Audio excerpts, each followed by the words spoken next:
بسم اللہ الرحمن الرحیم والصلاة والسلام علی رسولہ الکریم وعلی آلہ وصحبہ اجمعین اما بعد۔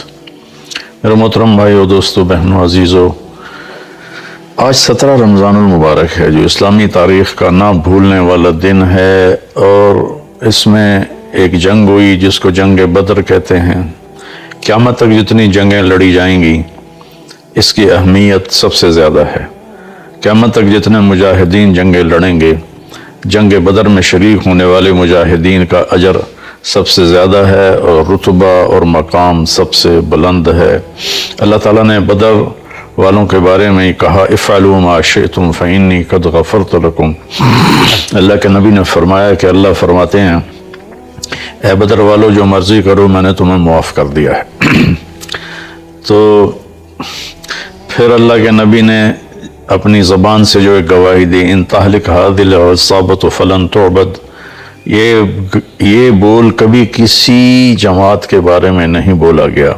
اے اللہ، اگر آج یہ جماعت ہلاک ہو گئی تو پھر قیامت تک تیرا نام لینے والا کوئی نہیں رہے گا۔ یہ 313 پر پورے اسلام کی بنیاد کو کھڑا کیا، اور ان 313 کی فتح کو اسلام کی زندگی قرار دیا، اور ان کی شکست کو اسلام کی موت قرار دیا۔ اور آپ اتنی بے قراری سے مانگ رہے تھے، آپ کی چادر آپ کے مونڈوں سے گر رہی تھی، ابوبکر صدیق آپ کے کندھوں پر چادر کو دوبارہ سیٹ کرتے، وہ پھر گر جاتی۔ آخر اتنا تڑپے کہ ابوبکر صدیق نے آپ کو دونوں بازوں میں ایسے لے لیا، یا رسول اللہ بس کریں، مجھے یقین ہے آپ کی دعا قبول ہو گئی ہے، اب آپ اتنا مت روئیں۔ جنگ بدر کفر اور اسلام کی پہلی جنگ تھی۔ قریش مکہ اور جناب رسول اللہ صلی اللہ علیہ وسلم کے صحابہ کے درمیان یہ پہلی جنگ تھی، اور اس میں جو عدد کا تناسب ہے وہ بڑا ہی عجیب ہے۔ پورے مدنی لشکر میں 313 جنگجو تھے، جن میں 2 کے پاس گھوڑے تھے، ایک زبیر بن عوام رضی اللہ عنہ اور ایک مقداد بن اسود رضی اللہ تعالیٰ عنہ، اور 70 اونٹ تھے، اور اس طرف 100 گھوڑ سوار تھے، اور 700 تلواریں تھیں، اور ہزاروں کی تعداد میں اونٹ تھے، اور ایک شروع میں 1300 کا لشکر تھا۔ پھر اخنس بن شریق نے راستے میں کہا کہ جب ابو سفیان کا قافلہ گزر گیا ہے تو اب واپس چلیں، تو ابو جہل نہیں مانا، تو وہ ناراض ہو کر اپنے 300 آدمیوں کو، یہ بنو زہرہ میں سے تھا، لے کر واپس چلا گیا۔ تو اس طرح پھر ان کی تعداد 1000 رہ گئی۔ قصہ یوں ہوا کہ مکے والوں نے مدینے پر حملہ کرنے کی تیاری کا منصوبہ بنایا۔ کوئی گھر ایسا نہیں بچا جس نے اپنا سامان نہ دیا ہو ابو سفیان کو کہ وہ جا کر بیچیں شام میں اور وہاں سے ہتھیار لے کر آئیں۔ تو ٹوٹل جو سونا جمع ہوا وہ 262 کلو تھا، 62.5 کلو، 50,000 دینار۔ تو ایک دینار 30,000 کا ہوتا ہے، تو 50 ضرب 30,000 ہو تو یہ کوئی 15 ارب روپیہ بنتا ہے۔ اس بڑی مالیت کا، اور 40 آدمی اس کی حفاظت کے لیے تھے۔ جب مدینے والوں کو پتہ چلا کہ ابو سفیان ساز و سامان لے کے جا رہا ہے اور ہمارے خلاف یہ استعمال ہوگا، تو آپ نے منصوبہ بنایا کہ ان کو پکڑا جائے۔ چونکہ صرف 40 آدمیوں کی خبر تھی تو آپ نے کوئی اس کے لیے جنگی تیاری نہیں کی۔ جو مسجد میں بیٹھے تھے نصیبوں والے، انہوں نے کہا کہ جاؤ۔ جس کا گھوڑا چند میل کے فاصلے پر تھا اس کو بھی جانے کی اجازت نہیں دی۔ اس لیے سامان کی قلت وہ بہت ہی زیادہ نظر آ رہی ہے، اور اس میں اللہ کی حکمت تھی۔ اللہ یہ بتانا چاہتے تھے کہ اللہ اپنے نبی کے ساتھ ہے، اور اسے جیتنے کے لیے تمہارے جیسے ہتھیاروں کی ضرورت نہیں ہے، اللہ کی مدد کافی ہے۔ باقی ہتھیار لینا، اسباب اختیار کرنا تو میرے نبی کی سنت ہے، اور یہ سنت فطرت ہے، سنت اسلام ہے۔ تو آپ اس قافلے کے لیے نکلے۔ ابو سفیان کو یہ خطرہ تھا کہ ضرور میرے پیچھے مدینے والے آئیں گے، تو وہ پھونک کے قدم رکھ رہا تھا۔ ایک جگہ آپ نے حضرت زبیر اور مقداد رضی اللہ عنہما کو بھیجا کہ جاؤ، جا کے پتہ کر کے آؤ۔ تو وہ ایک جگہ انہوں نے، اس ابو سفیان کے راستے میں کنواں آتا تھا، وہاں اپنے اونٹوں کو بٹھایا، اور وہاں سے انہوں نے پانی پیا، اونٹوں کو پلایا، اور حالات کا جائزہ لے کر واپس آئے۔ ابو سفیان کو خبر تھی کہ کچھ نہ کچھ ہمارے پیچھے مدینے والے لگے ہوئے ہیں، تو وہ دائیں بائیں سارے وہ ریکی کرتا ہوا آ رہا تھا، تو وہ اس کنویں پر بھی پہنچا، تو اس نے پوچھا لوگوں سے یہاں کوئی آیا تھا؟ تو انہوں نے کہا یہاں 2 آدمی آئے تھے، پانی پی کے چلے گئے۔ تو ابو سفیان نے اونٹوں نے جہاں وہ اپنی لید پھینکی تھی اس نے وہ لید کو اٹھایا اور یوں توڑا تو اس میں سے گٹھلی نکلی، تو کہنے لگا اللہ کی قسم یہ مدینے کی کھجور کی گٹھلی ہے، اور وہاں سے فوراً اس نے قافلے کا رخ سمندر کی طرف پھیر دیا، اور سمندر کے ساتھ ساتھ وہ پرخطر جگہ کو کراس کر گیا۔ تو اس دوران اس نے جب خطرہ محسوس کیا تو زمزم بن عامر غفاری کو بھیجا کہ جاؤ مکے میں اعلان کرو کہ میرے اوپر حملہ ہونے والا ہے۔ وہ جب مکے میں پہنچ کر اس نے اعلان کیا تو پورے مکے میں ہلچل مچ گئی اور ہر کوئی آگ سے بھر گیا اور تیاریاں شروع ہو گئیں، تو سب ہتھیاراں کیل کانٹوں سے لیس ہو کر نکل پڑے۔ تو ابو سفیان نے پھر پیغام بھیجا کہ میں نکل گیا ہوں دشمن کی زد سے، لہٰذا اب جنگ کی ضرورت نہیں ہے، تم واپس آ جاؤ۔ تو عتبہ بن ربیعہ اور اخنس بن شریق نے یہ بات کہی کہ حکیم بن حزام بھی کہ ہمیں اب واپس جانا چاہیے۔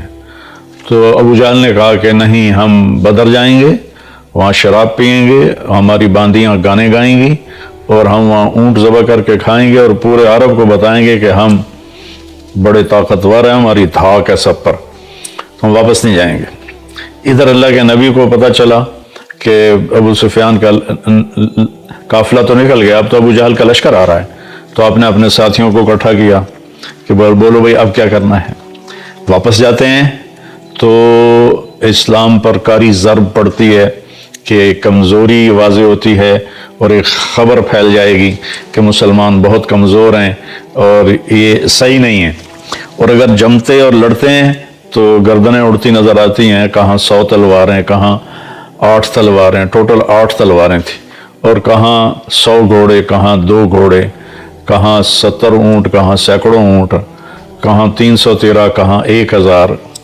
کوئی چیز بھی برابر کے نہیں تھی۔ وَإِنَّ فَرِيقًا مِّنَ الْمُؤْمِنِينَ لَكَارِهُونَ، ایک طبقہ صحابہ کا پریشان ہو رہا تھا کہ اب کیا بنے گا۔ یہ فطری خوف ہے، نہ کہ بزدلی کا خوف، فطری خوف ہے جس پر ہی تو اجر ہے۔ تو آپ نے سب کو اکٹھا کیا کہ بولو بھائی اب کیا کرنا ہے۔ تو ابوبکر صدیق نے کہا یا رسول اللہ جو آپ کہیں گے ہم نے وہ کرنا ہے۔ آپ نے کہا بولو بھائی کیا کرنا ہے۔ تو مقداد بن اسود کھڑے ہوئے، یا رسول اللہ اذا لا نقول كما قالت بنو اسرائیل اذهب انت وربك فقاتلا نحن ها هنا قائدون، کہ جب موسیٰ علیہ السلام نے کہا نا اپنی قوم سے کہ چلو چل کے شامیوں سے جہاد کرو اور اپنا ملک آزاد کراؤ، تو کہنے لگے تو جا اور تیرا رب، جب فتح ہو جائے تو پھر ہمیں بلا لینا، ہم تو یہ بیٹھے ہیں۔ تو کہنے لگے یا رسول اللہ ہم یہ نہیں کہیں، ہم کہیں گے اذهب انت وربك فقاتلا نحن معك مقاتلون، آپ جائیں آپ کا رب جائے، ہم آپ کے ساتھ لڑیں گے، کبھی آگے کبھی پیچھے، کبھی دائیں کبھی بائیں، اللہ کی قسم آپ تک کوئی پہنچ نہیں سکتا جب تک ہماری لاشوں کے اوپر سے گزر کے نہ جائے۔ تو آپ نے پھر فرمایا بولو بھائی کیا کہتے ہو، کیا کرنا ہے۔ تو پھر سعد بن معاذ مدینے والوں میں سے کھڑے ہوئے، مقداد بھی مہاجرین میں سے تھے، ابوبکر بھی مہاجرین میں سے تھے، کہنے لگے لگتا ہے یا رسول اللہ ایانا یرید، آپ میرے خیال میں یہ چاہ رہے ہیں کہ ہماری مدینے والوں کی کیا رائے ہے۔ ہم تو کہہ رہے تھے کہ ہمارے مہاجر بھائی جو کہہ رہے ہیں وہی ہماری رائے ہے، لیکن آپ کے تیسری دفعہ پوچھنے سے لگتا ہے کہ آپ چاہتے ہیں کہ ہم اپنی رائے کا اظہار کریں۔ تو آپ نے اس بار یعنی آپ نے اس پر سر ہلایا کہ ہاں، تو وہ عرض کرنے کے یا رسول اللہ ہم نحن آمنا بک وصدقناک بما جئت بہ وہو الحق، ہم آپ پر ایمان لائے اور ہم نے اس بات کو آپ کی تصدیق کی، آپ کو سچ جانا کہ جو کچھ آپ ہمیں کہہ رہے ہیں آسمان کی خبریں وہ ساری حق ہیں اور سچ ہیں، اور ہم نے آپ پر اس کو عہد و پیمان دیا یا رسول اللہ سالم من شئت وحارب من شئت واقطع حبال من شئت، یا رسول اللہ جس سے صلح کرنی ہے ہم تیار ہیں، جس سے لڑنا ہے ہم تیار ہیں، جس سے تعلقات کی رسیوں کو توڑنا ہے ہم تیار ہیں، لو امرتنا ان نخوض البحار لخوضناہ ولم يتخلف منا رجل واحد، اگر آپ مدینے والوں سے فرمائیں گے کہ سمندر میں کود جاؤ تو اللہ کی قسم ایک بچہ بھی پیچھے نہیں رہے گا۔ سبحان اللہ، کیا لوگ تھے، اللہ سے سودا کر گئے۔ لو امرتنا ان نضرب اکبادنا الی برق الغماد لفعلناه ولم يتخلف منا رجل. آپ ہمیں برق غماد یمن کا پہاڑ ہے، اگر آپ ہمیں فرمائیں کہ اپنی اونٹیوں کو رخ پھیر دو برق غماد کی طرف تو ہم اپنی اونٹنیوں کی لگامیں نکیل چھوڑ دیں گے اور پیچھے مڑ کے نہیں دیکھیں گے کہ کیا ہوتا. اس پر آپ کا چہرہ ایسے گلنار ہو گیا، انار کی طرح کھل اٹھا، اور آپ نے کہا اب اللہ کی مدد آ گئی، اب اللہ کی نصرت آ گئی. جب مدینے سے چلنے لگے تو اس وقت حضرت عثمان رضی اللہ تعالیٰ عنہ کی اہلیہ، آپ کی بیٹی حضرت رقیہ رضی اللہ تعالیٰ عنہ بیمار تھی، ان کو چیچک نکلی ہوئی تھی. تو آپ نے ذوالحلیفہ سے حضرت عثمان اور حضرت اسامہ دونوں کو واپس بھیجا کہ جاؤ اپنی بیوی کی تیمارداری کرو، اور ان کا نام بدری صحابہ میں لکھوایا، مال غنیمت میں سے ان کو حصہ دیا. اپنے اہل و عیال کی رعایت کرنا، خیال کرنا دین کا اتنا بڑا حصہ ہے کہ بدر جیسے مارکے میں سے ان کو واپس بھیج دیا کہ ان کو کافی تکلیف تھی، اور پھر بدر میں ان کا نام لکھوایا. بھائی وہ تو نہیں تھے تو اب نہیں تھے، نہیں، چونکہ وہ تو تیار ہو کے آ گئے تھے، آپ نے واپس بھیجا. اس سے ہمیں ایک پوائنٹ ملتا ہے کہ اپنے بیوی بچے، اپنے گھر بار کو کی رعایت کرنا، ان کو دیکھنا، ان کی بیماری میں ان کی تیمارداری کرنا، ماں باپ بوڑھے ہیں تو ان کے پاؤں دھو کے پینا، یہ بہت بڑا دین ہے، بہت بڑا دین. تو آپ نے دونوں کو واپس بھیجا. بدر کی فتح سے پہلے حضرت رقیہ کا انتقال ہو گیا، وہ دفن کر دی گئیں. آپ نے ان کی قبر پہ آ کر ان کے لیے دعائے مغفرت فرمائی. آپ نے اپنی بیٹی کو واپسی پہ دیکھا نہیں ہے. تو جب آپ نے سب کی رائے سن لی تو پھر آپ نے اپنے لشکر کو آگے کی طرف کوچ کا حکم دیا. تو قریش بدر کے ایک کنارے پر تھے اور صحابہ دوسرے پر تھے. اس طرف قریش مدنی لشکر تھا اور اس طرف قریشیوں کا لشکر تھا، بیچ میں فاصلہ تھا، ایک دوسرے کو نظر نہیں آ رہے تھے. تو اس کو آپ نے تقسیم کیا لشکر کو. آپ نے مہاجرین کا جھنڈا جناب حضرت علی علیہ السلام کو عطا فرمایا، اور انصار کا جھنڈا وہ آپ نے سعد بن معاذ رضی اللہ عنہ علیہ السلام کو عطا فرمایا، اور آپ نے پورے لشکر کا جھنڈا سفید رنگ کا وہ حضرت مصعب بن عمیر رضی اللہ تعالیٰ عنہ کو عطا فرمایا اور ان کو درمیان میں کھڑا فرمایا. پھر آپ نے رائٹ سائڈ کے لشکر کی کمان حضرت زبیر کے سپرد کی، لیفٹ سائڈ کے لشکر کی کمان آپ نے حضرت مقداد بن اسود کے سپرد کی، اور پیدل جو تھے اونٹیوں پہ سواروں سے ہٹ کر جو پیدل تھے ان کے لشکر کی کمان اپنے قیس بن ابی صعصع کو دی. جب آپ نے سفر شروع کیا تو ایک بات اور یاد آئی. آپ نے اس قدر انصاف سے کام لیا کہ اونٹ تھوڑے تھے، صحابہ زیادہ تھے، تو 3-3 4-4 وہ ایک اونٹ پہ ان کے آتا تھا حصہ، تو وہ باری باری سوار ہوتے تھے، باقی پیدل چلتے تھے.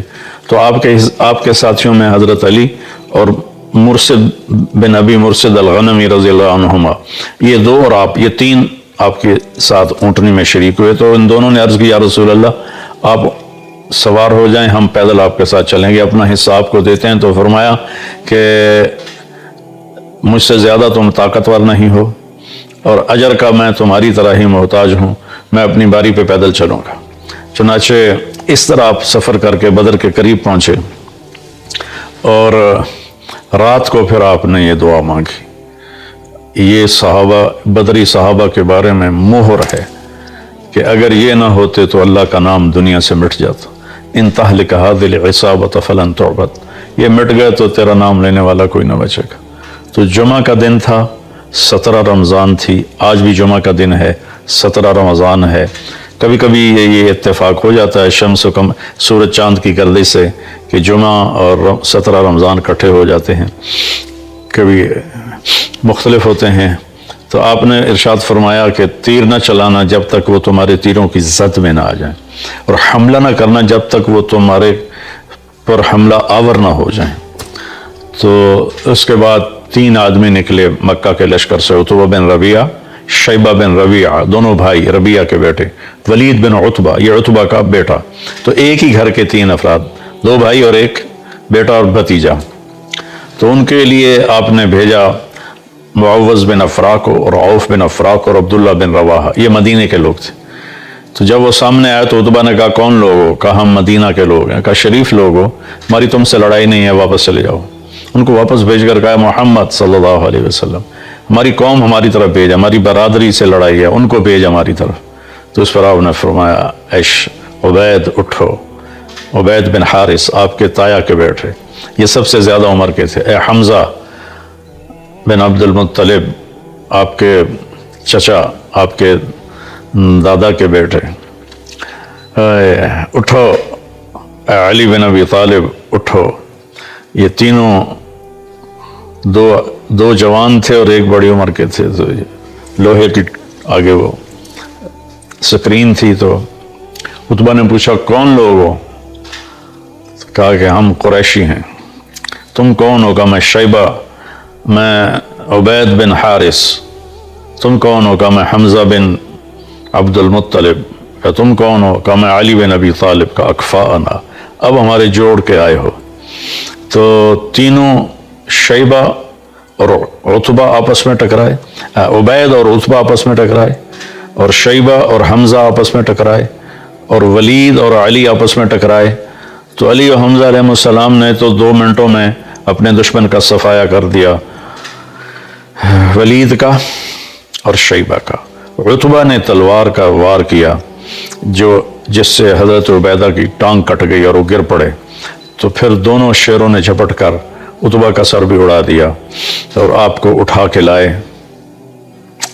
آپ نے قدموں میں سر رکھ دیا، کہ یا رسول اللہ الست شہید، کیا میں شہید نہیں ہوں؟ آپ کا بلا وانا علیک شاہد، میں تم پر گواہ ہوں کہ تو شہید۔ کہنے لگے اگر آج آپ کے چچا ابو طالب زندہ ہوتے تو وہ جان جاتے کہ ان کے اس شعر کا میں زیادہ حقدار ہوں۔ وَنُسَلِّمُهُ حَتَّى نَصْرَ حَوْلَهُ وَنَذْهَلَ عَنْ أَبْنَائِنَا وَالْحَلَائِلِ۔ یہ جناب ابو طالب کا قصیدہ ہے، 90 اشعار کا، اس کو قصیدہ لامیہ کہتے ہیں۔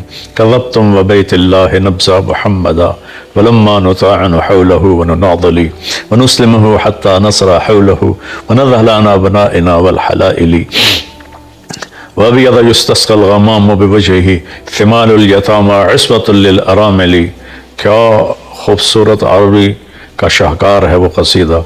تو اس میں ایک شعر تھا کہ تم کہتے ہو کہ ہم تیرے بھتیجے کو قتل کر دیں گے، تو میں کہتا ہوں کہ آؤ، پھر تمہیں ہماری لاشوں سے گزر کر ہی اس تک پہنچنا پڑے گا، اور ہمارے لاشوں کے ٹکڑے بکھرے ہوئے ہوں گے، پھر تم میرے بھتیجے تک پہنچ سکو تو پہنچ سکو، اس سے پہلے نہیں پہنچ سکتے۔ تو چونکہ عبید کے ٹکڑے ہو گئے تھے تو انہوں نے اس پر کہا کہ آج اگر ابو طالب زندہ ہوتے تو وہ جان جاتے کہ میں ان کے شعر کا ان سے زیادہ حقدار ہوں۔ وَنُسْلِمُهُ حَتَّى وَنُسَلِّمُهُ حَتَّى نَصْرَ حَوْلَهُ وَنَذْهَلَ عَنْ أَبْنَائِنَا وَالْحَلَائِلِ۔ آپ نے فرمایا سچ ہے۔ پھر واپسی پر 3-4 دن کے بعد ان کا انتقال ہوا۔ میں ان کی قبر مبارک پر گیا ہوں، ایک بدو مجھے مل گیا، اللہ اس کا بھلا کرے، وہ اس علاقے کو جانتا تھا، وہاں تو ورنہ تو قبروں کے نشان ہی کوئی نہیں، کوئی نام کوئی نہیں۔ تو وہ مجھے لے گیا حضرت عبید کی قبر پر۔ ایک دفعہ آپ کا وہاں سے گزر ہوا تو خوشبو آئی زبردست۔ صحابہ نے کہا یا رسول اللہ یہ خوشبو کیسے؟ آپ نے کہا تمہیں پتہ نہیں، یہاں عبید کی قبر ہے، عبید بن حارث کی قبر ہے، تو خوشبو اس کی قبر سے آ رہی ہے۔ تو اس کے بعد پھر قریش نے عام حملہ کر دیا۔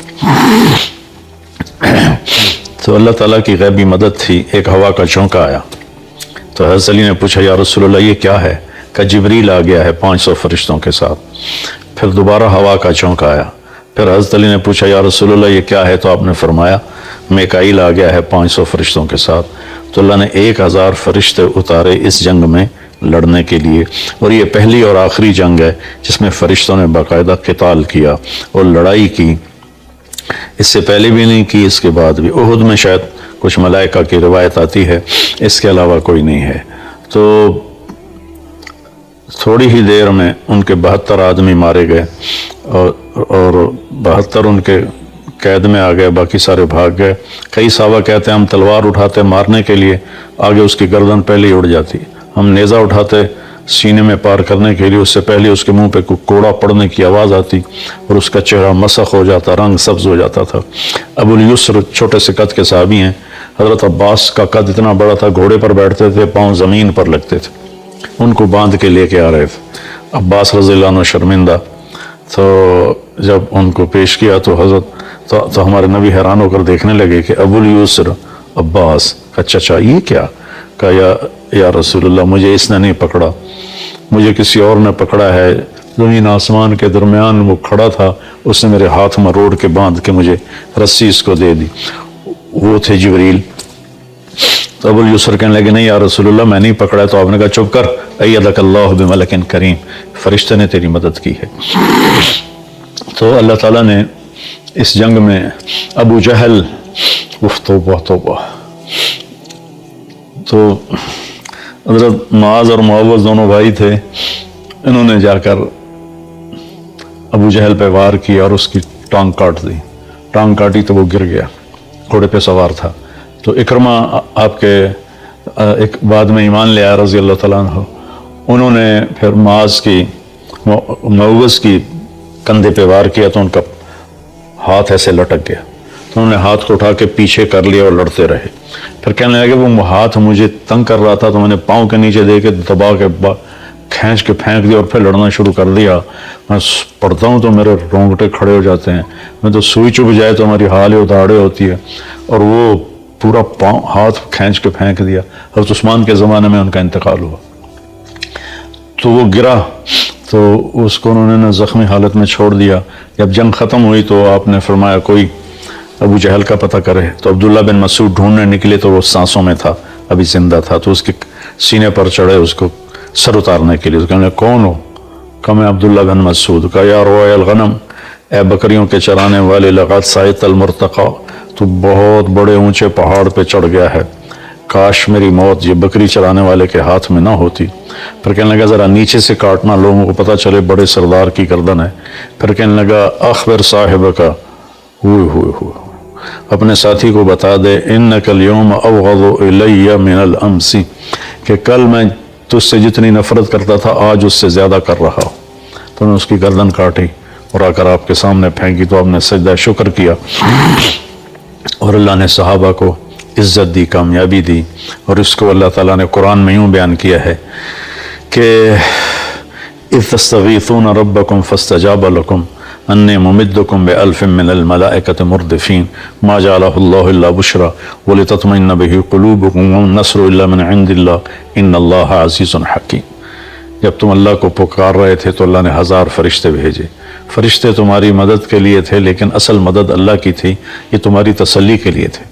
اذ یغشیکم النعاس امنۃ منہ، جب تم ڈر رہے تھے کل کیا ہوگا تو میں نے تمہیں سلا دیا، اونگ آ گئی۔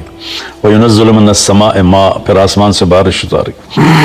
لِيُذْهِبَ عَنْكُمْ رِجْزَ الشَّيْطَانِ، تاکہ شیطانی خیال تمہارے دور کروں۔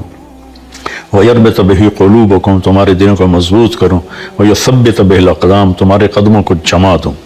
اِذْ يُوحِي رَبُّكَ لِلْمَلَائِكَةِ أَنِّي مَعَكُمْ، جب اللہ نے فرشتوں سے کہا میں تمہارے ساتھ ہوں، جاؤ خبر دو صحابہ کو۔ فَاضْرِبُوا فَوْقَ الْأَعْنَاقِ وَاضْرِبُوا مِنْهُمْ كُلَّ بَنَانٍ ذَلِكَ بِأَنَّهُمْ شَاقُوا اللَّهَ وَرَسُولَهُ وَمَن يُشَاقِقِ اللَّهَ وَرَسُولَهُ فَإِنَّ اللَّهَ شَدِيدُ الْعِقَابِ۔ یہ آیت عجیب ہے، آج تک فرشتوں نے کبھی میدان جنگ میں تلوار نہیں اٹھائی، ان کو پتہ نہیں کرنا کیا ہے، تو اللہ ان کو کہہ رہا ہے کہ تم نے کیا کرنا ہے، گردن پہ تلوار مارنی ہے، سر اڑاؤ، یا پھر انگلیاں اڑا دینی ہے تاکہ وہ لڑنے کے قابل نہ رہے۔ یہ فرشتوں کو بتایا جا رہا ہے، اللہ ان کو بتا رہا ہے کہ ایسے کرنا ہے۔ ایک دفعہ جبریل نے پوچھا یا رسول اللہ